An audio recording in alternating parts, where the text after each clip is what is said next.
Ayos.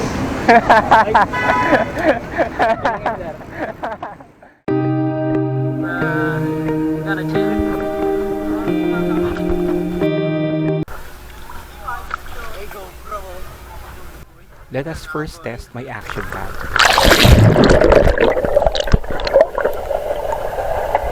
My ActionCam has water resist.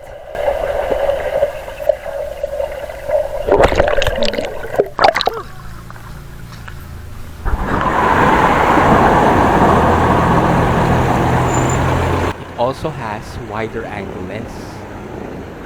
Here you can see I'm almost very close with that vehicle, but I was able to avoid it.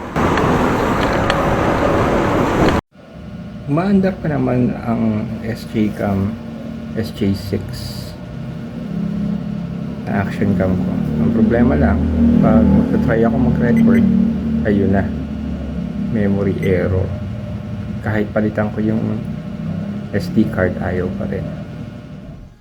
So here is my solution, my temporary solution. How about using a CP chest mount with my phone? My phone is a Samsung A23. It's got video stabilization. So let's see. Okay.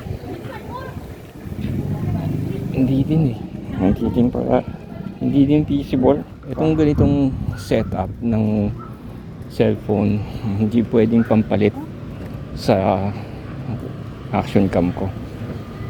Lalaylay at lalaylay siya, which is ang pangit. Working lang to kung chill ride, hindi yung talagang totoong ride, hindi katulad nung naka action cam ako.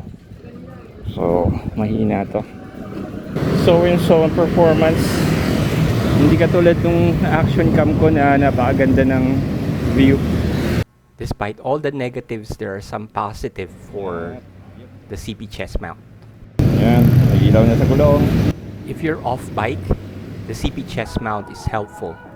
When you're standing up and you need both hands, when you are walking and you need to hold the bike with both of your hands, the CP chest mount is helpful.